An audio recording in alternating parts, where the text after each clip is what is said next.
चलिए आज बात करते हैं दादरा और नागर हवेली के बारे में, जो महाराष्ट्र और गुजरात की सीमा पर बसा हुआ एक केंद्र शासित प्रदेश है, यूनियन टेरिटरी है।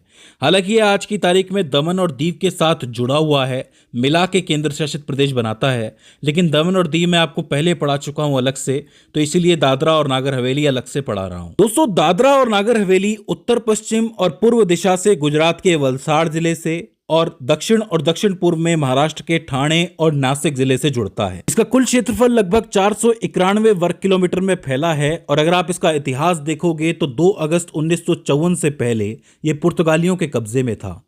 तो यहां पर आपको भारतीय और पुर्तगाली संस्कृति का मिश्रण देखने को मिलता है। पुर्तगालियों से जब यह आज़ाद हुआ 1954 में, उसके बाद से 1954 और 1961 के बीच में यह स्वतंत्र रूप से काम करता रहा, जिसे स्वतंत्र दादरा और नागर हवेली प्रशासन ने चलाया।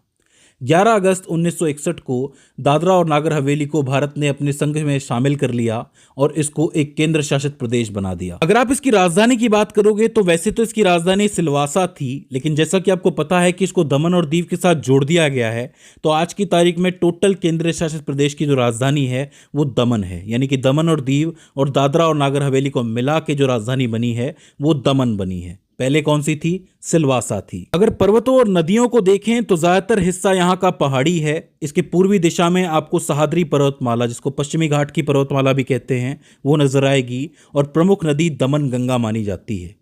जलवायु की बात करोगे तो यहाँ की मुख्यतः जलवायु उष्णकटिबंधीय है, ट्रॉपिकल है। जनसंख्या पॉपुलेशन की बात करें तो 2011 के हिसाब से दादरा और नागर हवेली की अकेली जनसंख्या 3,43,709 थी। अब चूंकि दोनों को मिला दिया गया है, दमन और दीव और दादरा और नागर हवेली को, तो टोटल जनसंख्या हो जाती है 5,85,764। लिंगानुपात की बात करें तो 774 थी। साक्षरता दर थी 76.24%।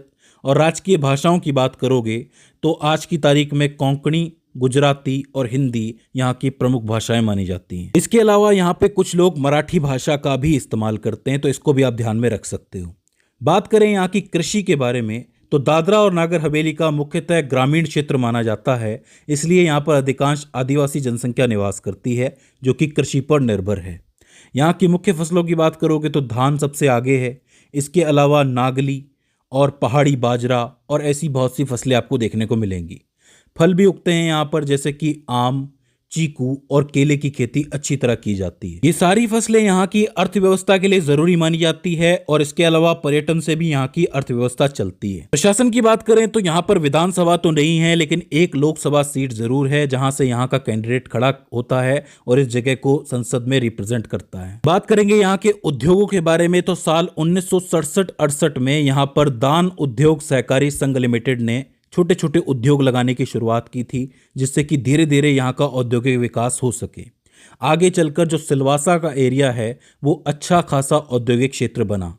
इसके अलावा यहाँ पर मसात और खदोली नाम की जगह भी है, जहाँ पर औद्योगिक संपदा का विकास हुआ है। तो ये एरिया यहाँ के उद्योगों के लिए जरूरी माना जाता है। अगर यहाँ के बिजली और सिंचाई परियोजनाओं को देखें तो दमन गंगा आरक्षित जल परियोजना के माध्यम से इस प्रदेश में 115 किलोमीटर की छोटी छोटी नहरें लाई गई हैं, जिससे कि इन नहरों का पानी यहाँ पहुँच सके, थोड़ी बहुत बिजली बन सके जो बनती है, अदरवाइज सिंचाई हो सके। दादरा और नागर हवेली में 66 किलोवाट का सब स्टेशन भी मौजूद है, जिसको आमली के अंदर स्थापित किया गया है। वैसे एक बात आप ध्यान रख सकते हो कि यहाँ का 40% क्षेत्र जो है वो आरक्षित वनों से घिरा हुआ है। पर्यटन स्थल भी यहाँ मौजूद है, जैसे खानवेल का हिरण पार्क, बाणगंगा झील, वन विहार टूरिस्ट कॉम्प्लेक्स, लघु प्राणी विहार, आदिवासी म्यूजियम और खानवेल का बटरफ्लाई पार्क। ये बहुत अच्छी अच्छी जगहें हैं जो यहाँ पे घूमने लायक हैं। लोग यहाँ जाते हैं, पर्यटन यहाँ आते हैं, जिससे कि यहाँ का आर्थिक विकास हो पाता है। अगर यहाँ के प्रमुख त्योहार और नृत्य देखें तो यहाँ पर सभी सामान्य हिंदू, मुस्लिम और ईसाई त्योहार मनाए जाते हैं और कुछ एक आदिवासी त्योहार भी होते हैं जो यहाँ पे मनाए जाते हैं। नृत्यों को देखोगे तो इसमें तारपा नृत्य और भवड़ा नृत्य शामिल हैं। ऐसे पारंपरिक नृत्य आपको देखने को मिल जाएंगे। और शक्ति परियोजनाओं की बात करोगे तो इस क्षेत्र में बिजली की जो आपूर्ति होती है वो पड़ोसी राज्यों से होती है। वहाँ से जो बिजली है वो आयात की जाती है, तब जाकर के ये केंद्र शासित प्रदेश जो है वो बिजली ले पाता है और उसका इस्तेमाल करता है। तो दोस्तों, ये हो जाता है दादरा और नागर हवेली का नक्शा। आई होप आपको समझ में आया हो। ज़िला मेनली एक ही है, दादरा और नागर हवेली, लेकिन जुड़ा हुआ है दमन और दीव से, तो राजधानी दमन हो जाती है। तो दोस्तों मुझे उम्मीद है कि आपने इस वीडियो से कुछ ना कुछ नया ज़रूर सीखा होगा और ये वीडियो आपके लिए हेल्पफुल साबित रही होगी। अगर इसके बाद भी इसके अंदर आपको कोई क्वेरी आती है, कोई दिक्कत आती है, तो आप हमें कमेंट सेक्शन में बता सकते हैं। तो दोस्तों आज की इस वीडियो के अंदर बस इतना ही। See you in the next one.